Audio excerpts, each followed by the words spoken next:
안녕하세요. 김성길 목사와 함께하는 GTS 말씀 묵상 시간입니다.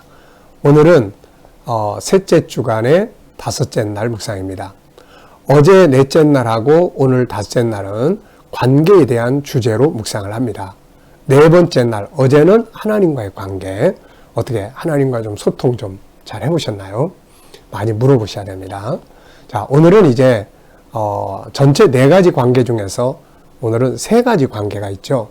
나와의 관계, 가족이나 다른 사람과의 관계, 환경이나 업무와의 관계. 그래서 이 세 가지를 돌아가면서 한 주간씩 이렇게 관계를 이제 정리를 합니다. 그래서 오늘은 이제 환경과의 관계를 잘 갖기 위한 그런 시간이에요. 우리가 일하는 일터에서 업무와의 관계 어떻게 괜찮은가요? 또 우리가 지금 살아가는 삶의 환경이 좋은 환경을 만나고 있나요? 안 좋은 환경을 만나고 있나요? 그렇다면 우리가 좋은 환경 속에서는 어떻게 살아야 되고 안 좋은 환경을 만났을 때는 또 어떻게 살아야 될까요? 그래서 환경과 어떤 환경을 만났든 간에 환경과 좋은 관계를 가지면 성공하게 되는 것이죠. 자, 이 시간에는 먼저 우리 말씀 속에서 이 관계에 대한 이야기를 먼저 좀 나눠보도록 그렇게 하겠습니다. 자, 그럼 오늘도 세 번째 주간의 말씀에 대해서 우리 한번 본문을 같이 읽어보죠. 본문을 읽을 때는 항상 눈으로, 말로, 생각으로 읽어야 된다. 그리고 구조를 생각하시면서 읽으면 훨씬 암송하기가 좋습니다. 자, 한번 읽어보죠. 무교절의 첫날에 제자들이 예수께 나와서 이르되 유월절 음식 잡수실 것을 우리가 어디서 준비하기를 원하시나이까? 이르시되 성한 아무에게 가서 이르되 선생님 말씀이 내 때가 가까이 왔으니 내 제자들과 함께 유월절을 내 집에서 지키겠다 하시더라 하라 하시니 제자들이 예수께서 시키신 대로 하여 유월절을 준비하였더라. 저물 때에 예수께서 12 제자와 함께 앉으셨더니 그들이 먹을 때에 이르시되 내가 진실로 너희에게 이르노니 너희 중에 한 사람이 나를 팔리라 하시니 그들이 몹시 근심하여 각각 여짜오되 주여 나는 아니지요. 대답하여 이르시되 나와 함께 그릇에 손을 넣는 그가 나를 팔리라. 인자는 자기에 대하여 기록된 대로 가거니와 인자를 파는 그 사람에게는 화가 있으리로다. 그 사람은 차라리 태어나지 아니하였더라면 제게 좋을 뻔하였느니라. 예수를 파는 유다가 대답하여 이르되 라삐여 나는 아니지요. 대답하시되 네가 말하였도다 하시니라. 그들이 먹을 때 예수께서 떡을 가지사 축복하시고 떼어 제자들에게 주시며 이르시되 받아서 먹으라. 이것은 내 몸이니라 하시고 또 잔을 가지사 감사기도 하시고 그들에게 주시며 이르시되 너희가 다 이것을 마시라. 이것은 죄사함을 얻게 하려고 많은 사람을 위하여 흘리는 바 나의 피 곧 언약의 피니라. 그러나 너희에게 이르노니 내가 포도나무에서 난 것을 이제부터 내 아버지의 나라에서 새 것으로 너희와 함께 마시는 그날까지 마시지 아니하리라 하시니라. 이에 그들이 찬미하고 감람산으로 나아가니라. 아멘. 자, 다섯째 날. 자, 관계인데 오늘은 환경과 좋은 관계 갖기라는 주제를 기억하시면서 보시기 바랍니다. 자, 먼저 감사한 일 적어 보시죠. 자, 어제 감사했던 것들 무엇이 있었는지. 저는 어제 하루의 일과를 항상 다 적어 봅니다. 아침에 묵상으로부터 시작을 하고 기도하고 영상 찍고 또 어제는 이제 뉴질랜드의 영상을 통해서 교육하는 분들이 계셔서 영상을 통해서 교육하고 또 오후에 또 여러 가지 프로그램들, 스케줄들을 쭉 적었어요. 그리고 이제 오늘 또 아침 묵상으로부터 시작하는 삶의 일정을 일단 적고 오후 스케줄들을 적어봅니다. 그리고 이게 다 감사하죠. 다 뭔가 할 수 있는 것도 감사하고 묵상도 감사하고 그래서 하루를 지내다 보면 속상한 일도 있죠. 어려운 일도 있죠. 뜻하지 않은 일도 만나죠. 그래 이것도 다 감사한 일이에요. 그래서 그 속에 있는 감사를 찾아서 감사하면 다 감사가 감사를 만들어내는 거죠. 감사의 달인이 되는 겁니다. 자, 1번 질문이에요. 첫째 질문. 오늘 본문을 읽고 나서 느껴지는 건 뭔가? 19절에 보면 제자들이 예수께서 시키신 대로 유월절을 준비했다라는 말씀이 많이 마음에 와 닿습니다. 이번 주간의 이 묵상을 보면서 마음에 와 닿는 내용 중에 하나는 제자들이 예수님께 와서 물었고 예수님이 시키신 대로 준비했다는 점. 어떻게 보면 신앙생활의 원리를 우리에게 보여주는 것 같아요. 내 마음대로 행동해놓고 주님 오세요 이게 아니고 주님께 묻고 시키신 대로, 그것이 잘했든 못했든 이게 아니라 그분이 누가 시켰느냐가 중요한 거죠. 네, 그래서 누구 마음대로 행동하느냐가 중요한 것이거든요. 그래서 오늘 아침에 시키신 대로, 오늘도 우리도 작은 일이라도 주님 이럴 때 어떻게 해야 돼요? 한번 묻고 그분의 말씀이 떠오르면 그 말씀 시키신 대로 한번 해보시면 정말 좋은 경험들을 하게 될 거예요. 네. 두 번째입니다. 주님은 제자 가룟 유다가 자기를 팔고 함께하던 제자들이 모두 그를 버리고 도망가는 상황 앞에서 어떻게 행동하셨는가. 결국은 이 다음 사건을 보면은 이제 가룟 유다가 감람산에 가서 예수님을 이제 입을 맞추고 인사죠. 그 사람들은. 그래서 입을 맞출 때에 그게 신호였어요. 그리고 예수를 넘겨줬고 제자들은 다 도망갔어요. 그런 상황에서 예수님은 어떻게 행동하셨습니까? 묵묵하게 자기 길을 가셨죠.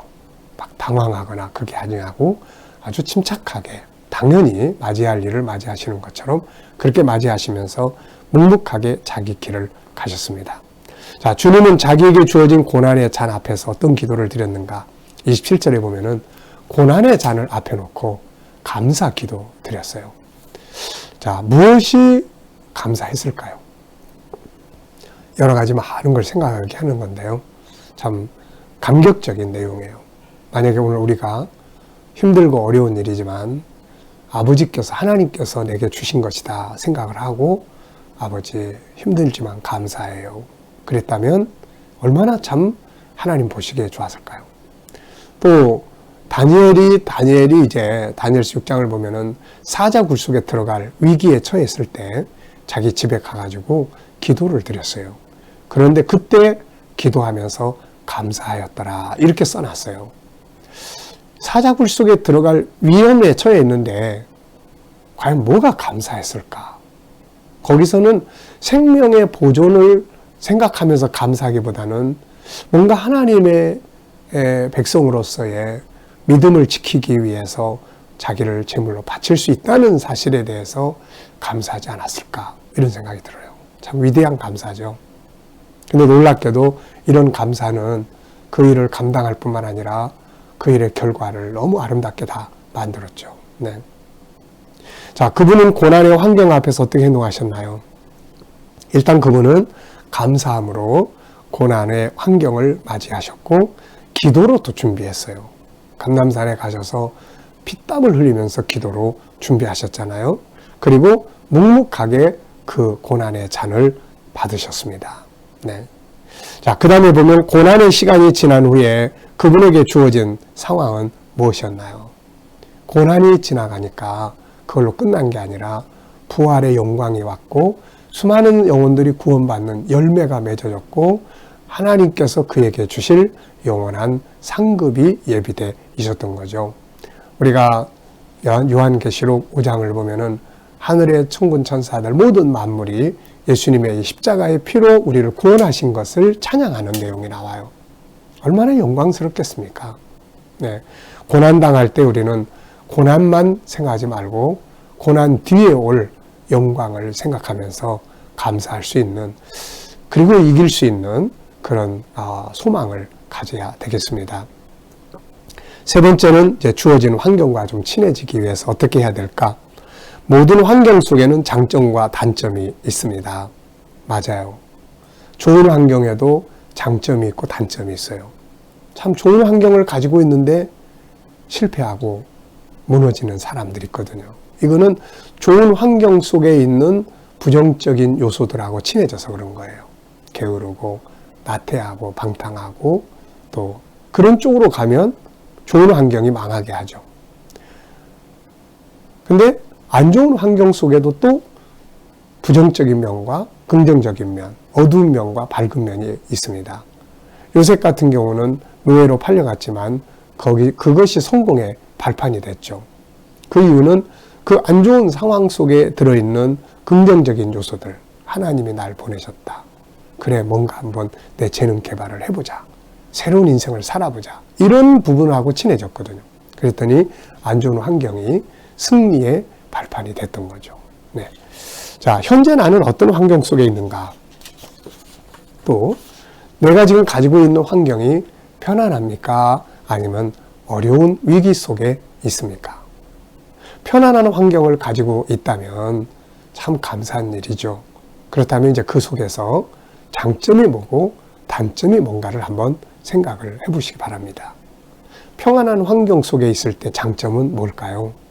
뭔가 일할 수 있다는 거고, 뭔가 배울 수 있다는 거고, 뭔가 나눌 수 있다는 거고, 뭔가 선한 가치를 위해서 뭔가를 할 수 있다는 그런 장점들을 가지고 있잖아요. 만약에 그렇게 그쪽하고 친해진다면은 좋은 환경은 나를 더 발전시켜주는 역할을 할 거예요. 근데 그 좋은 환경 속에 있는 안 좋은 면들이 있어요. 편하니까, 익숙함, 또 편하니까 게을러짐, 또 편하니까 놀고 먹고 마시고 즐기는 이런 거. 그럼 이런 쪽하고 친해지면 그것 때문에 그 사람의 인생이 퇴보합니다. 이게 퇴보하는 거예요. 그래서 안 좋은 환경이 있어도 그 안에 있는 좋은 점과 친해지시고, 어려운 환경이 좋은 환경이 있어도 그 안에 있는 좋은 점들과 친하게 지내시기 바랍니다. 그러면 그 환경이 나를 더 발전시켜 주죠. 자, 본문을 정리하면서 암송하고 싶은 내용, 저는 전체, 그래서 구조 365를 적었습니다. 오늘 말씀 속에서 느껴지는 하나님의 마음은 무엇입니까? 저는 3가지를 적었는데요.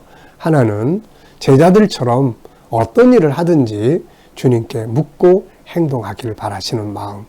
또 예수님이 나눠주신 떡과 잔을 내 것으로 마실 수 있는 그런 내가 받아들이는 믿음.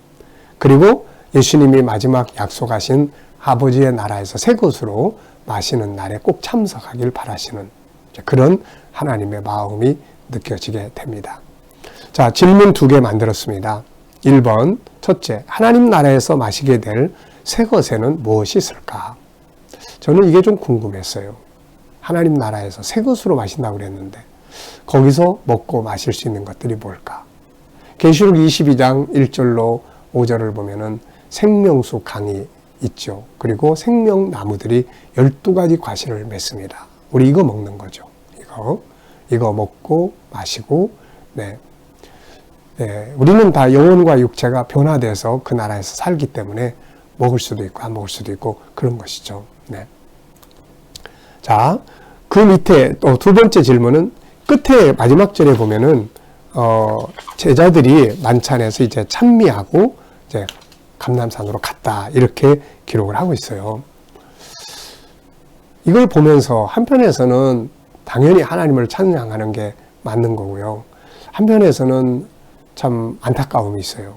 지금 곧 잠시 뒤에 벌어질 일들을 제자들이 전혀 모르는 거예요. 만약에 그걸 알았다면 찬미하고 가는 게 아니라 아마 고민하면서 갔을 것 같고, 기도해야 할 때 졸지 않고 기도했지 않았을까, 이런 생각이 좀 들어요. 어쨌든 찬미한다는 건 참 소중한 것이지만, 알면서도 고난이 다가온다는 걸 알면서도 찬양한다면은 진짜 놀라운 기적을 만드는 능력이 될 수가 있는 거죠. 자, 밑에는 이제 우리의 환경과 친해지기 위해서 어떻게 해야 되느냐 하는 것을 적었는데요. 우리가 환경과 친해진다는 말은 3가지 정도의 의미가 있어요. 첫째는 자연 만물과 친해지는 거예요. 그래서 모든 만물 속에 들어있는 좋은 점들이 있잖아요. 이름 알기, 특징 알기, 소통하기, 장단점 알기, 아름답게 활용하기, 사랑으로 관리하기. 저는 이렇게 TV 중에서 자연인에 대한 것들을 이렇게 종종 봐요. 그게 제일 재미있게 다가오는 것 같아요. 근데 거기에 들어가 보면은, 이제 먹는 것들이 나오잖아요. 약초. 근데 굉장히 엄청나게 많은 그런, 우리가 봤을 때는 그냥 풀인데, 그냥 식물인데 그 속에 사람을 치료하는 것들이 들어있고 그런 거죠. 그래서 그런 것들을 누가 발견하느냐에 따라서, 일찍 발견하느냐에 따라서 정말 대박이 나기도 하고 그런 거죠. 그래서 특징 아는 거 참 중요합니다. 결국 병이 났지만 사람들을 치료하는, 제가 엊그저께는 아직 확정된 건 아닌 것 같은데, 기사에 도라지에서 이렇게 코로나가 이렇게 퍼져나가는 걸 막아줄 수 있는 성분을 발견했다. 이제 이런 기사를 본 일이 있어요. 제가 그걸 보면서, 그게 물론 아직 확정된 건 아닌 것 같아요. 실험 중에 있는 것 같습니다. 근데 그걸 보면서 느끼는 게, 모든 식물 속에 우리를 치료하게끔 만들어진 요소들이 있구나 하는 이제 생각이 들었어요. 그래서 그런 걸 이제 찾아내는 거죠. 친해지고. 자, 두 번째는 환경 속에 있는 보물들입니다. 어려운 일들을 만났을 때 그 속에서 어떻게 우리가 오히려 유익하게 만들 수 있을까. 그래서 긍정적 부분과 친해지기, 감사하고 사랑하기, 적극적으로 수용하기, 재능 사용의 기회로 삼기, 하나님의 뜻을 찾기. 밑에 있는 성경 구절들은 승리의 구절들이에요. 그래서 이걸 꼭 암송하시면 그런 환경의 어려움 속에서 승리할 수 있습니다. 세 번째는 이제 우리가 어떤 일을 만날 때 업무를 다루잖아요. 장사하는 분들은 자기 장사하는 게 있고 회사에는 업무가 있어요. 이걸 잘해야 되잖아요. 이 속에서 능력을 발휘해야 되는데 그걸 능력을 발휘하기 위해서는 이런 것들이 필요해요. 우선 가치 인정하고 감사하고 이해하고 친해지기, 의미 찾기, 변화하기, 축복하기, 업무를 바탕으로 더 큰 비전 갖기, 주도적으로 하기, 충실하기, 스스로 만족하기, 공익적 유익을 추구하기, 항상 생각해서 창의력을 만들기. 이것만 잘하면은 업무를 훨씬 효과적으로 할 수가 있습니다. 자, 여러분, 오늘은 환경과 좋은 관계 갖기에 대해서 우리가 묵상을 했습니다. 예수님은 십자가의 환경이 맞지만 그 환경을 잘 친해지셨고 그 환경에서 큰 승리를 가져오신 거죠. 오늘 우리들에게 어떤 환경이 있든지 간에 그 속에 있는 밝은 면, 긍정적인 면하고 친해져서 그것이 나를 망하게 하는 게 아니라 발전하게 만들어줄 수 있는 동기가 되시기 바랍니다. 오늘도 묵상과 함께 승리하시기 바랍니다. 감사합니다. 기도하겠습니다. 주님 감사합니다. 오늘도 묵상과 함께 또 출발합니다. 묵상을 통해서 주신 말씀들 잘 기억하고 승리하게 하여 주시옵소서. 오늘도 우리 자녀들과 친척들, 이웃들과 또 동료들 중에 믿지 않는 자들 다 주께로 돌아오게 하여 주시고 또 주님 우리 자녀들과 성도들 저들 살아가는 삶의 현장마다 함께 하여 주셔서 코로나로부터 머리털 하나 상하지 않도록 지켜 보호하여 주시고 또 주님 저희들이 또 믿음으로 일하는 직장과 사업장들이 형통하게 하시고 주 안에서 가진 꿈과 비전들이 다 이루어지게 하시며 또 주님 이제 새로운 직장을 찾는 사람들에게는 좋은 직장들을 만날 수 있게 하여 주시옵시고 또 치료받는 성도들에게는 치유의 능력이 강하게 역사하여 주시옵소서. 오늘도 이 나라와 민족이 함께 하시고 이 땅에서 코로나 바이러스가 속히 손을 대게 하시며 또 나라의 지도자들에겐 지혜를 주셔서 나라를 바른 길로 이끌어가게 하시고 세계 곳곳에 있는 선교사님들과 저들의 사역을 함께하여 주시며 세계 속에서 코로나 바이러스가 속히 손을 대게 하여 주셔서 선교의 문들이 더 활짝활짝 열려지게 하여 주시옵소서. 세계 곳곳에서 핍박받고 있는 교회와 성도들이 있으면 지켜주셔서 끝까지 승리하게 하여 주시옵소서. 감사하며 예수님의 이름으로 기도하옵나이다. 아멘.